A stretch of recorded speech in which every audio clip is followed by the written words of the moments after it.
Цигун, ушу, тайцзи, карате, тэквондо. К нам, к востоку, пришло огромное количество боевых искусств и оздоровительных практик. Какую подобрать? В этом, конечно же, сложно разобраться, но сегодня у нас в гостях мастер кунг-фу Юджин Сао, в миру Евгений Безрукавый. Здравствуйте! Евгений, вот что мы все-таки сейчас наблюдали? Вы сейчас показали такой комплекс слаженных и точных движений. Это боевое искусство или гимнастика? Это гимнастика. Это сейчас была демонстрация кунг-фу и вучи. Там, где я делал быстро, это было кунг-фу. Там, где делал медленно, это вучи.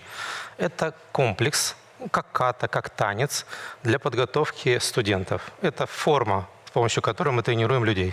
Получается, что в любом боевом искусстве всегда находилась и находится та самая гимнастика, да, которая развивает человеческое тело. Обязательно. И их очень много, разных видов гимнастик. Дыхательная, суставная, силовая, координационная. Разные гимнастики присутствуют и в нашей школе тоже. Как сегодня себе ответить на вопрос, вот в какой вид боевого искусства податься, пойти? Каждому человеку должно быть то, что ему комфортно. И моя рекомендация выбирать именно не вид, а преподавателя. То есть люди заходят в зал, смотрят на преподавателя, как он двигается, как перемещается, что говорит, о чем говорит, что он собой представляет. И тогда уже выбор делают, идут к нему, потому что, в принципе, не существует боевых искусств вообще. Не бывает карате, тэквондо, айкидо. Это все образно для того, чтобы люди понимали хотя бы приблизительно. Мастера считают, что есть только один стиль, только одно боевое искусство. Боевое искусство моего тела. Оно так и называется. То есть я демонстрирую кунг-фу своего тела. Вы делаете тот же комплекс, и он будет совершенно другой. Поэтому люди, когда приходят, они смотрят, подходит мне этот мастер или не подходит. Интересно им, что он дает, для чего, как. И тогда делается выбор. Но ведь это действительно уникальная гимнастика, которая требует мало того, что растяжки, концентрации, так еще и крепкой физической подготовки. Однозначно. Это и есть подготовка. И люди, когда приходят к нам, они попадают как бы в зону, они выбирают или оздоровительная гимнастика, и для себя, для души чуть-чуть. Вот мне надо поправить спина, позвоночник, суставы там, или сердце, или еще что-то. И это отдельная группа. А есть люди, которые приходят сюда именно для как изучения школы. И у них 1 класс, 2 класс, 3 класс. И это целая программа. В каждой программе изучается какое-то направление. А вот что сейчас делают ваши ученики? Расскажите, пожалуйста, что это за движение? Они сейчас демонстрируют программу из раздела вучи под раздел чиконг. Ну, по-русски, можно сказать, это цигун. И это комплект упражнений для работы с нервной системой, для укрепления суставов от ревматизма. То есть здесь идет целый набор упражнений, они у нас разбиты по блокам. Это суставная, дыхательная, оздоровительная гимнастика. Задача – релакс. В чем смысл того, что они делают? Необходимо, выполняя упражнения, полностью быть расслабленным и слышать свои сухожилия, тем самым укрепляя их. То есть люди, которые приходят на занятия, они не могут это долго делать, они работают за счет мышц. То есть в данный момент они отдыхают. Насколько важно в кунг-фу дыхание? Можете показать, как нужно правильно дышать? У нас есть естественное дыхание, с которым мы дышим обычно.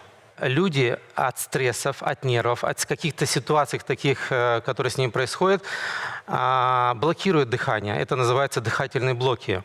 И какой-то вид дыхания у них отсутствует. Мы преподаем разные виды дыхания. Брюшное, грудное, прямое, обратное, реберное, с солнечным сплетением. То есть идет такое изучение различных видов дыхания, которые разблокируют вот эти проблемы. И это целая система. Я на занятиях смотрю на то, как он дышит, как он стоит, как он двигается. И я уже понимаю, в какую группу его распределить. Вот это очень важно. И сейчас я предлагаю нашим зрителям посмотреть, почему дыхание очень важно для нормального функционирования нашего организма. Дышим мы автоматически, без участия сознания. Воздух, попадая в организм через нос и рот, проходит через гортань, трахею и бронхи. В альвеолах за счет воздушного давления происходит обмен кислородом с кровью. В процессе газообмена диафрагма и межреберные мышцы играют роль насосной станции. При неглубоком дыхании мозг и клетки организма получают меньше кислорода. Это нарушает синтез питательных веществ, а в крови накапливаются токсины. Но объем вдоха и степень усвоения кислорода можно увеличить. Проще всего это достигается путем глубокого вдоха. Если закрыть одну ноздрю пальцем, дышать станет труднее. Диафрагма и мышцы станут работать с большим напряжением, а уменьшение сечения воздушных протоков увеличит давление, под которым кислород поступает в кровь из альвеол. Такое дыхание увеличивает объем поступающего кислорода и активирует парасимпатическую нервную систему.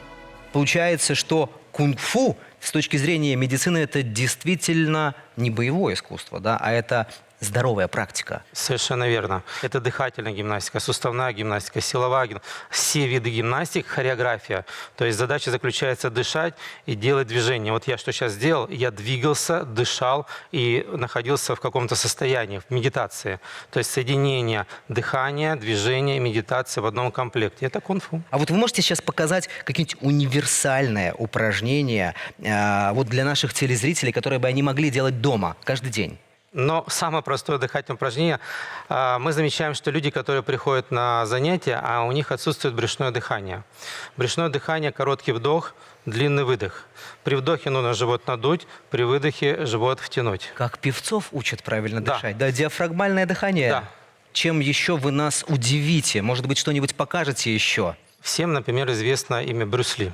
Брюс Ли – знаменитость, личность, это киноактер, и он, например, делает какие-то демонстрации в свое время. Можно показать какие-то примеры из того, что демонстрировал он, и это будет как шоу. Кто смелый? Поднимите руки. Есть, мужчина, пожалуйста, выходите к нам.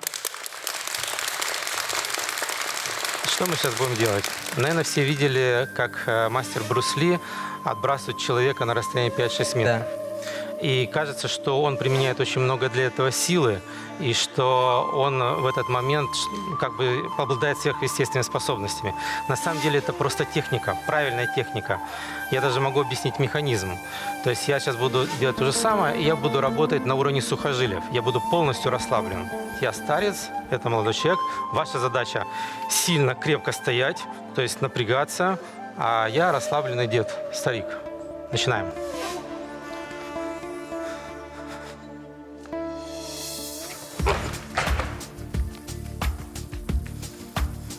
То есть, казалось бы, легкое движение, но человек реально улетает и теряет равновесие. Это биомеханика правильная? Это работа с сухожилиями и связками. Это правильное положение тела и движение моего плечевого пояса. Спасибо.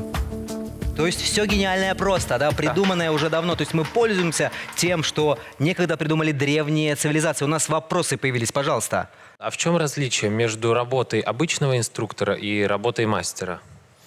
Мастер – это профессионал, это как профессор, а инструктор – это как студент, который закончил университет и поступил в аспирантуру. Он тоже все знает, но у мастера есть больше опыт. Вот я занимаюсь этим 32 года, то есть, естественно, у меня опыт громадный, и я могу разные вариации сделать на одну тему. Человек пришел с проблемой, и я могу подобрать ему разные комплекты упражнений в зависимости от его роста, веса, возраста. Меня интересует такой вопрос. Насколько велик травматизм в занятиях? Это вообще не травматичный вид спорта. У нас занимаются дети с 4 лет и люди возраста до бесконечности. Есть на занятия люди в возрасте 80 лет. Даже приходят люди с болезнью Паркинсона. То есть очень много людей занимаются, и практически говорят, что люди приходят, чтобы убрать эти проблемы, а не получить. Это оздоровительная гимнастика в первую очередь на 90%. Боевые искусства здесь 10%. Итак, аплодисменты, пожалуйста, мастеру кунг-фу Евгению, его замечательным ученикам. Мне кажется, что действительно сегодня, после нашей передачи, многие люди должны обратить внимание на эти оздоровительные практики, потому что это дорога к здоровью, дорога к долголетию. Не переключайтесь, оставайтесь с нами, потому что очень скоро мы с вами узнаем, насколько мясо кролика полезный и уникальный продукт.